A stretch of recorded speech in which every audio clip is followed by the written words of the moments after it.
അന്തരിച്ച CPIM കോട്ടയം ജില്ലാ secretary AV റസലിന്റെ സംസ്കാര ചടങ്ങുകൾ അല്പസമയത്തിനകം ചങ്ങനാശ്ശേരി തെങ്ങണയിലെ വീട്ടുവളപ്പിൽ നടക്കും. ഇപ്പോൾ പൊതുദർശനം തുടരുകയാണ്.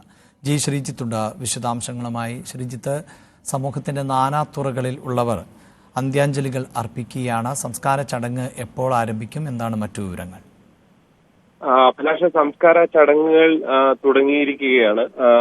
ഇനിയുള്ളത് ചിതയ്ക്ക് തീ കൊളുത്തുന്ന അടക്കമുള്ള കർമ്മങ്ങൾ മാത്രമാണ് ബാക്കിയുള്ളത്.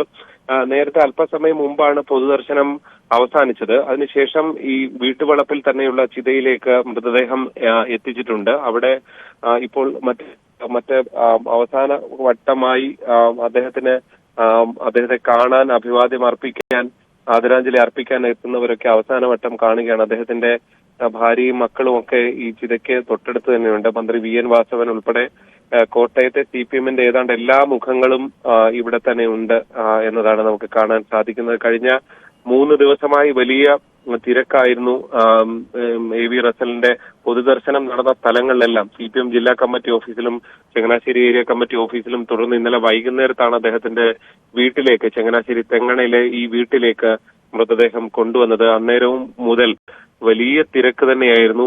ജില്ലയിൽ നിന്ന് മാത്രമല്ല, ജില്ലയ്ക്ക് പുറത്ത് നടക്കം AV റസലുമായി അത്രയധികം ആത്മബന്ധമുള്ള നിരവധി ആളുകൾ എത്തിച്ചേർന്നു. പ്രത്യേകിച്ച് അദ്ദേഹം DYFIയുടെ സംസ്ഥാന വൈസ് പ്രസിഡന്റ് എന്ന നിലയിൽ കേരളത്തിൽ വിവിധ ഇടങ്ങളിൽ പോയി പ്രവർത്തനത്തിൽ ഇടപെട്ടിട്ടുള്ള ആളുകൂടിയാണ് AV റസൽ. അങ്ങനെ വലിയ ബന്ധങ്ങളുള്ള CPM എന്ന പാർട്ടിയിൽ വലിയ ബന്ധങ്ങളുള്ള ഒരു നേതാവാണ്. അങ്ങനെ ഒരു നേതാവിനാണ് അപ്രതീക്ഷിതമായൊരു വിയോഗം, അങ്ങനെ ഒരു നേതാവിന്റെ വിയോഗ വാർത്തയാണ് കഴിഞ്ഞ ദിവസം പുറത്തു വന്നത്. എന്തായാലും വൈകാതെ സംസ്കാര ചടങ്ങുകളിലേക്ക് കടക്കുമ്പോൾ ചിതയിലേക്ക് മൃതദേഹം എത്തിച്ചിട്ടുണ്ട്.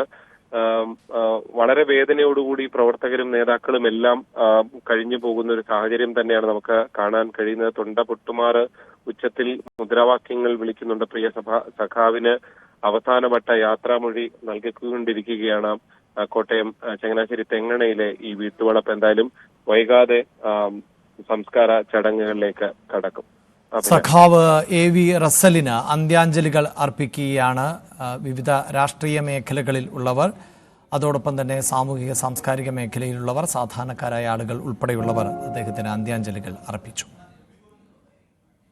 തദ്ദേശ തെരഞ്ഞെടുപ്പിന്റെ സെമി ഫൈനൽ എന്ന് വിശേഷിപ്പിക്കപ്പെടുന്ന ഉപതെരഞ്ഞെടുപ്പ് നാളെ.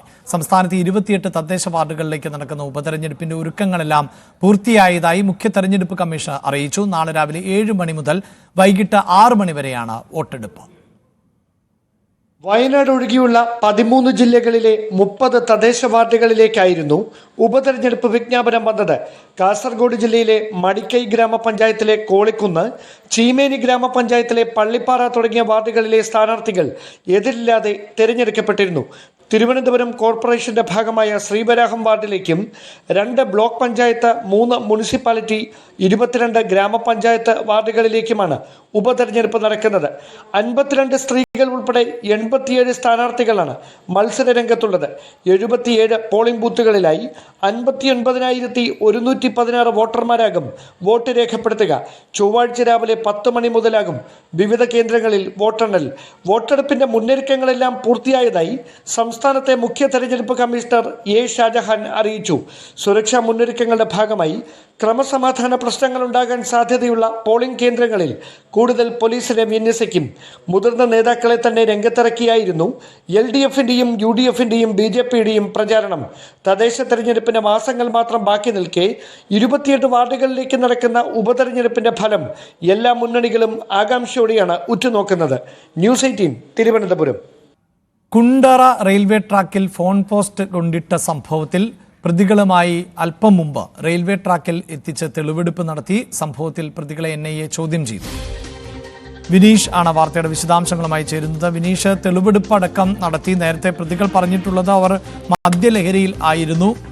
ഈ ടെലിഫോൺ പോസ്റ്റിൽ നിന്ന് അയൺ വേർതിരിച്ചെടുത്തത് ആക്രിക്ക് വിൽക്കാനായിരുന്നു പദ്ധതി എന്നൊക്കെയാണ്. എന്താണ് ഇപ്പോഴത്തെ ഒരു പോലീസിന്റെ വിലയിരുത്തൽ? അഭിലാഷേ, ഈ സംഭവത്തിൽ കുണ്ട്ര സ്വദേശി രാജേഷിനെയും പെരുമ്പുഴ സ്വദേശി അരുണിനെയും പ്രതികളായ ഇരുവരെയും തെളിവെടുപ്പ് എത്തിച്ചു. തെളിവെടുപ്പ് നടപടികൾ ഇപ്പോൾ പൂർത്തിയായിരിക്കുന്നു. അല്പസമയം മുന്നേയായിരുന്നു ഈ സംഭവം നടന്ന സ്ഥലത്ത് പ്രതികളെ എത്തിച്ചത്. അപ്പോൾ പ്രതികൾ കൃത്യമായി പോലീസിനോട് സംഭവ ദിവസം നടന്ന കാര്യങ്ങൾ കൃത്യമായി വിവരിച്ചു. അതായത് ഈ റെയിൽവേ ട്രാക്കിന് സമീപത്തുള്ള റോഡരികിൽ നിന്നും ഈ പോസ്റ്റ് എടുത്തുകൊണ്ട് വന്നതടക്കം പോലീസിന് കൃത്യമായി പറഞ്ഞു നൽകി. അതുപോലെ തന്നെ ഒരാൾ തോളിൽ ചുമന്ന്, രണ്ടുപേരും കൂടി തോളിൽ ചുമന്നാണ് പോസ്റ്റ് കൊണ്ടുവന്നത് എന്നതടക്കം കൃത്യമായി പറഞ്ഞു. അതുപോലെ തന്നെ മദ്യലഹരിയിലായിരുന്നു ഇവർ ഇത് ചെയ്തത് എന്നുള്ള മൊഴിയിൽ തന്നെയാണ് ഇപ്പോഴും പ്രതികൾ ഉറച്ചു നിൽക്കുന്നത്. സംഭവത്തിൽ വലിയ രീതിയിലുള്ള അന്വേഷണം നടക്കുന്നുണ്ട്. അതുപോലെ തന്നെ ഇന്ന് തന്നെ മജിസ്ട്രേറ്റിന് മുന്നിൽ പ്രതികളെ ഹാജരാക്കും.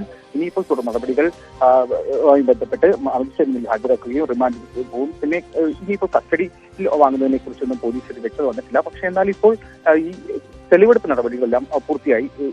അഭിലാഷ്, വാർത്തയുടെ വിശദാംശങ്ങളാണ് വിനീഷ് നൽകിയത്.